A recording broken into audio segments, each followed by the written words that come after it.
making that trade down initially with the Lakers from 45 to 55. And yes, that phrase that Bulls fans love to hate and hate to hear, cash consideration.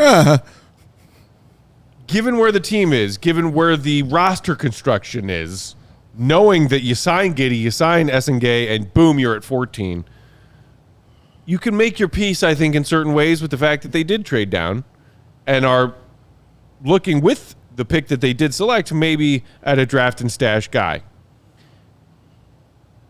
Is it also fair to question whether or not AK could have gotten something other than cash when making a trade and making the 45th pick available to any and all takers ready to come to the Bulls with an offer, other than just saying, hey, Lakers, you got some bills in your billfold?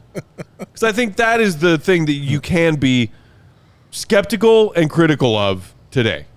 Yeah, absolutely. And again, as a team that has not seen 500 in 3 seasons, when you're making these kind of moves, it kind of says that you're successful, that you have made deep playoff runs. You know what I'm saying? Like, you've kind of got answers at everything that, on your roster right now. Like, you've got answers and real solid answers and guys you can move forward with for the next few years.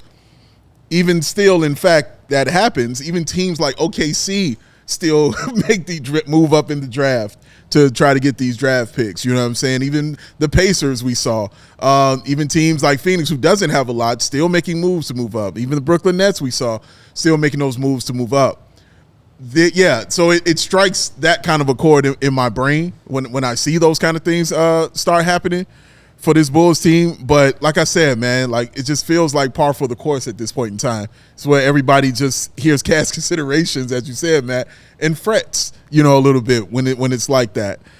Yeah, I wish they would have done something more. I would have loved more talent and higher end kind of talent. And again, it's the second round. This is no disrespect to who they drafted, but I'm just saying there were players, ahead of him that on paper and from what I saw had a little bit more talent, a little bit more to offer this Bulls roster. So for them to it felt like maybe standing pat a little bit, Matt, and not rocking the boat, moving down to simply not rock the boat, but also get some money back, which they have shown over the years that they value very, very highly. And I wish they valued these picks higher, and I wish they valued talent higher, more so than they did actual finances and things like that. But maybe that's a pipe dream, just from a fan wanting a team to actually be and operate like that. But that's kind of how I look at it.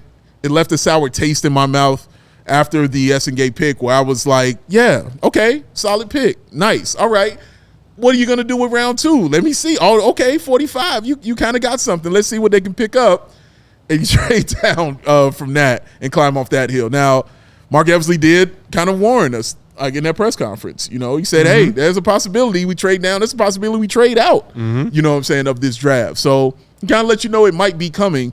But even though he told you, when you see it, it still, hits you in the pit of the stomach. Yeah, and I think, they're going to say, look, we have 12 players on the roster. We want to bring back Giddey. We just drafted Noah Essengay. That's 14 players out of 15 on the roster. And we want some flexibility to be able to maybe make a free agent signing, maybe bring back Trey Jones, maybe take in, a 2-for-1, send out one contract and take 2 on so that you can break them up and make them a little bit more easily movable. And I think that's a fine approach. I don't think it's ever bad to have flexibility. But for me, the issue is just the value proposition. You're talking about a team that last night after the first round, the general manager, Mark Eversley, gets up on the podium and says, we're valuing internal development. We're going to build, patiently. We're going to bring this thing up organically. Mm-hmm. And then you turn around the next day and sell a second-round pick. You're not guaranteed to get anything in the second round. The guy who ended up going 45th overall was Rocco Zakarsky. That's a player that a lot of people were excited about potentially getting in the second round. Could have been a draft and stash for a year, could have been a two-way, or maybe they just made space for him on the roster because they were able to make other moves. And maybe Lachlan Olbrich is not worse than Rocco. Maybe he ends up being better. It's not so much about that. To me, it's more the process of deciding the cash here is more important than the investment in our assets, which is the only real assets that we're putting towards team building right now. This is not a team that last night they said they're not tanking. This is not something that they're doing. They made that very clear when they were 22-33 at the All-Star break, traded their best player, and then decided to make a push for the play-in. This is not a team that is going towards the bottom anytime soon. At the same point, they're taking the slow and patient approach. They're not pushing their chips in. They're not making a big trade. They're not taking advantage of this wide open East, is what Mark Eversley said after media last night. And so, okay, you're not going to go all in. You're not going to go all out. How do you build? You got to build organically. You got to build through the draft. Then invest in draft picks. Like, don't sell the draft picks. Maybe you package a couple picks together to move up, and you can go get a guy. There was a couple of players that I liked in the early 30s. Rasheer Fleming was kind of the prize of the second round, but Maxime Reynaud, Ryan Kalkbrenner, I think could have been really valuable players for the Bulls as they move forward who kind of fit their system. Or you get multiple picks in a future second round, or maybe you package a couple of those to move up into the first round one year. Yeah. And so I think it's just like asset management process of valuing these picks more than valuing whatever amount of cash that they got to move back 10 spots. Again, this is not a very deep second round with the NIL money. And so it's not like the worst thing that's ever happened by any means. This is not like a fireable offense, like the pitchforks and whatever. But it's just like, it feels like the same old Bulls doing these like kind of workarounds, not really like fully being aggressive. You see a team like the Suns today just wheeling and dealing second round picks to be able to maneuver their way into 2 or 3 picks in the second round, where they're getting guys. Kobe Brea, I like as a shooter for them. Rasheer Fleming, adding that to Mark Williams and Kamen Maliwatch as a guy who can be a contributor and potentially like a rotation player from day one. And like, I'm not saying that Rocco Zikarsky would have been that if they had stayed there, but maybe the Bulls move up and get a guy, or maybe you just turn that into something else that can help you. And you just have to keep stacking those things. Like, stacking good days is a very common trope that you hear from players about like getting better every day. And I think it's the same thing with team building. You just have to like keep making the move that gets you to the next move so that you can eventually look at your pot of assets and have some stuff in there. Some psychotic Bears fan might say brick by brick. Another way to say that. Look, I'm like less crazy Peck, Bulls fan mad about the whole trade down today. Like, fine, whatever.